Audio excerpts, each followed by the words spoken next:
Kaya naingon man din sa Bible that the Spirit will lead you in everything you did, di ba? Pinanaman siya, di ba? Sabot man din sa Bible na in everything na yung pag-abato, you really need to ask a knowledge from God, and you really need to ask the Spirit to guide you, because the Spirit is our Lord also, that Trinity, the Son, Father, the Son, and the Holy Spirit. That's why one thing I realized was that it is really important as a Christian to have the Spirit of God, the fire of the Holy Spirit, and the pagbunyag sa Holy Spirit. It is really like important to kayo as a Christian. Amen. We should really understand what is the problem inside or outside of our life. So, karon na-realize na ako na this mga mabait na ako today, wala na ito ang mga so, approve na po, nakaw sila na lagi nila po mga go out of the mundo na nakayamahan sa spiritual na pinagawin. Pag sa Pastor Ricardo, Pastor Lee, so we are so thankful. After nag-share na kaya na ako sila tuloy mo, ano may magkasa na ako ang namin na ito natin na tuwal na nila marami ay lang ang tuloy o lang ang tuloy and yes, nais sa balang ito we just calling or try out Father ako na kampo and I know ang natin those ako mga na nakalani is sa balikan doon kasi kulang sa mga pinag-ulit sa wala kamahan na kapwa na kalimutan mo. So ako doon basta dahil sa mga pagkasalan ko kasi dapat mga pagkasalan yung mga kapwa mo wala yung mga padala niya ako sa salamat sa Ginoo isa sa mga magulang or makakapon natin mga memory ng simbahan ng mga tatay still ako niya ako salamat kay isang wala sana kasi ang hubungan sa Panginoon o bayon sa Father hindi sa kalibutan ang Ginoo magamit niya ako ng pastor nagamit niya ako na guide na ito He gave us His Son. Did He not also give us all things?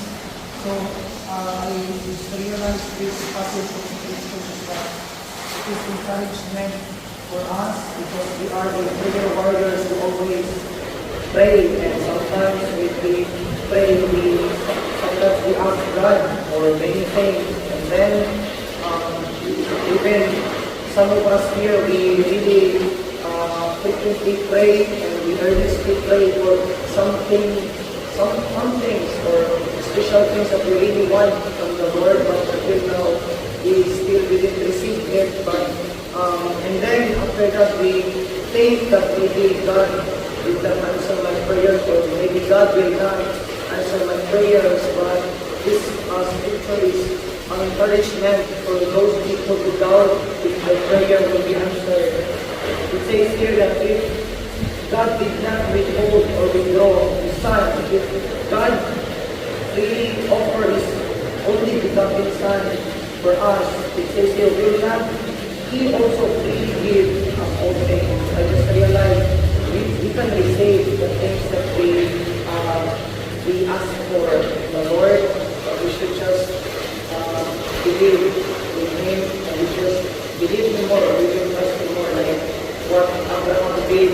Abraham didn't doubt that God will fulfill His promise to him, even though he is in the old age, but he really received what God's promise that He has the Son for him. And so I just realized that God wanted to give us everything, because I say everything because Jesus Christ is everything. So if Jesus Christ, it means that He gave us everything. And so even the simple things that we ask, surely we can receive it, because it is the pleasure of God that He will provide us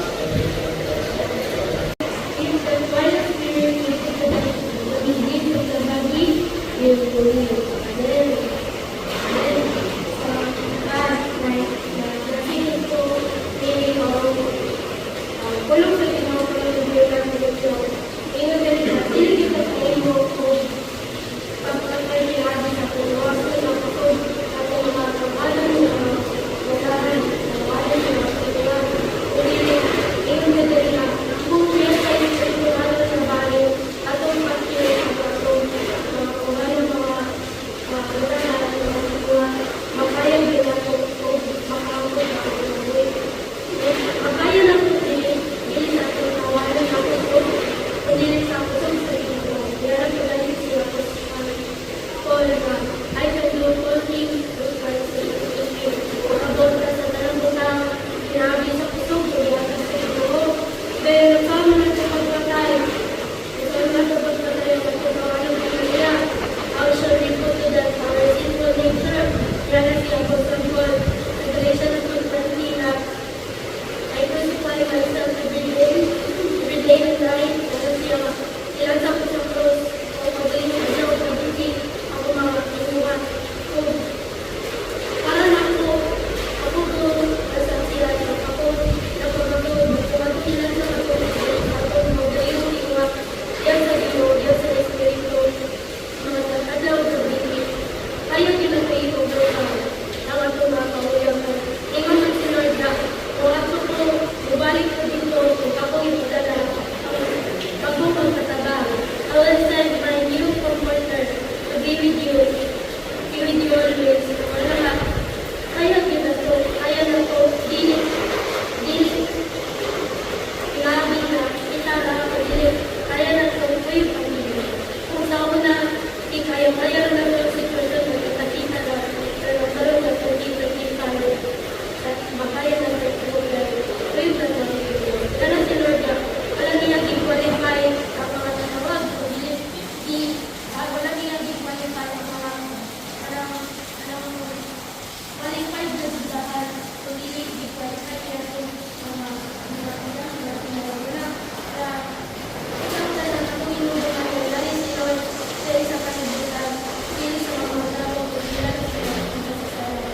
Kung ibang talang siya, bagay na siya ako, privilege sa Ginoo, watang kadlaw, daw sa walang Espiritu, tulad ka, kaya dili ka, walang Espiritu, matabang natin sa tulong ang Panginoon, bago naman ang lapunan, kasahab sa ating Ginoo, ayaw na ito kung tayo sa Ginoo. Pamunuan, mga karong, pamarutan, karong, usa mga kapwa ng moral. I realized in this scripture, Pastor, that no one can separate us from the love of God. Like they said this earlier, that even above in the heaven and the earth below, no one can separate of the God's love for us. And I realized that why so many people they separate from the love of God. Why so many people, so many discouragement in their lives, and because of the discouragement, they separate from the love of God. I realized that because why they separate, because they did not fix their eyes on Jesus. They did not realize how God loved for them, how God show His love in Jesus Christ. That in John 3:16, that God so loved the world that He gave His only begotten Son, that whoever believes in Him will have eternal life. And I realized because they did not fix, they did not trust the love of God. That's why they fall temptation. They separate from the love of God. That's why Jesus, I realized and I remember that Jesus, the day that Jesus feed the whole so many thousand people in the wilderness. After they eating, Jesus said that later that where the old people, but the disciples said that they all left.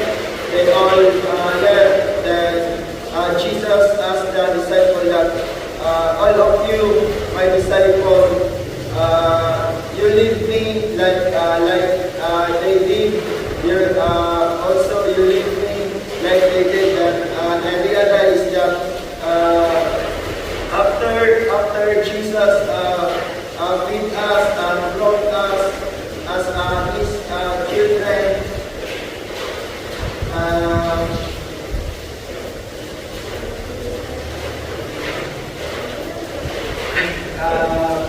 Jesus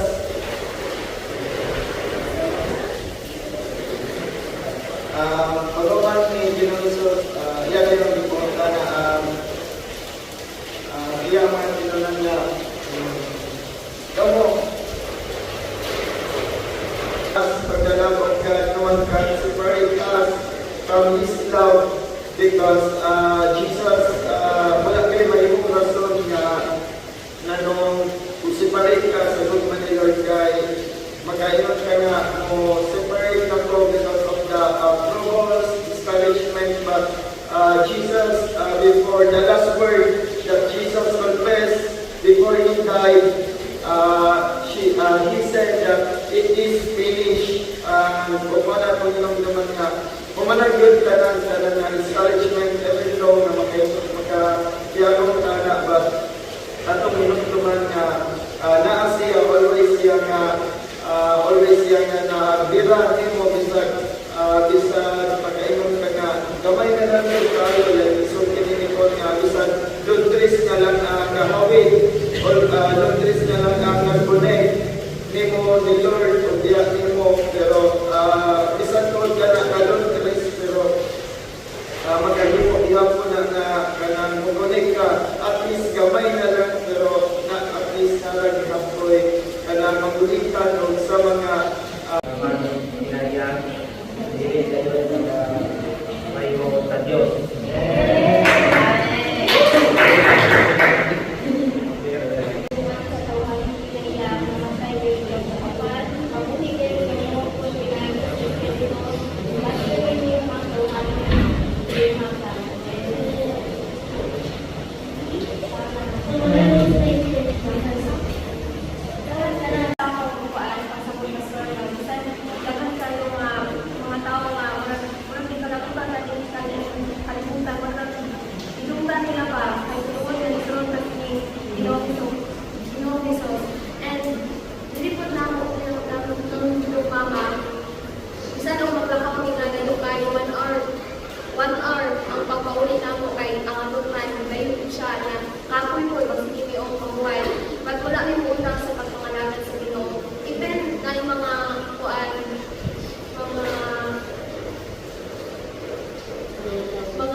lagi na sa panahon karon nga ulat na kayo ba na dagang mga tao nga dagang mga tao nga bilahon ka sa kalutan ngayon labi na ngayon sa panas na labi kay siyang panagtanan ka rin mo siya ka ba labi kay siyang sumagot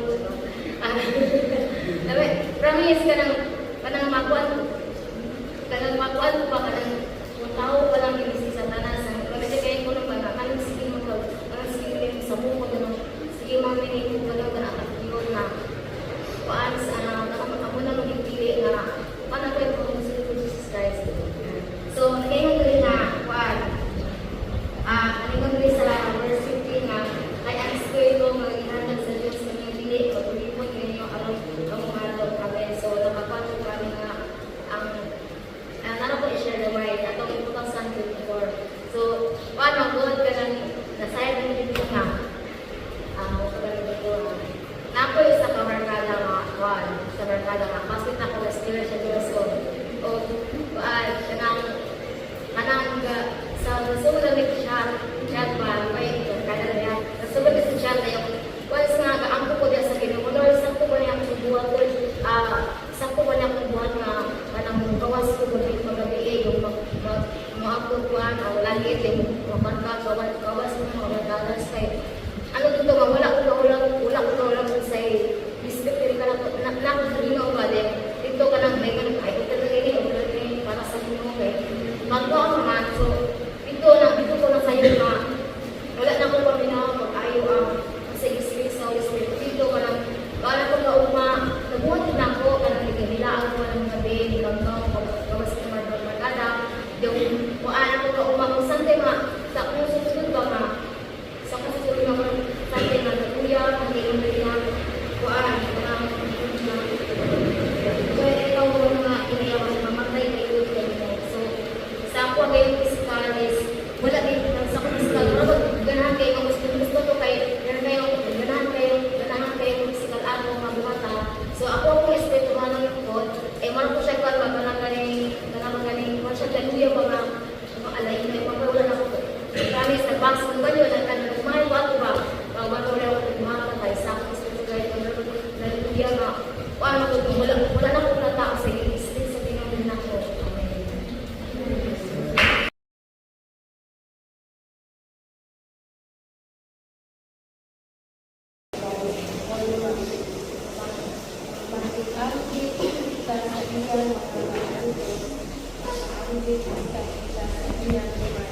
Amen.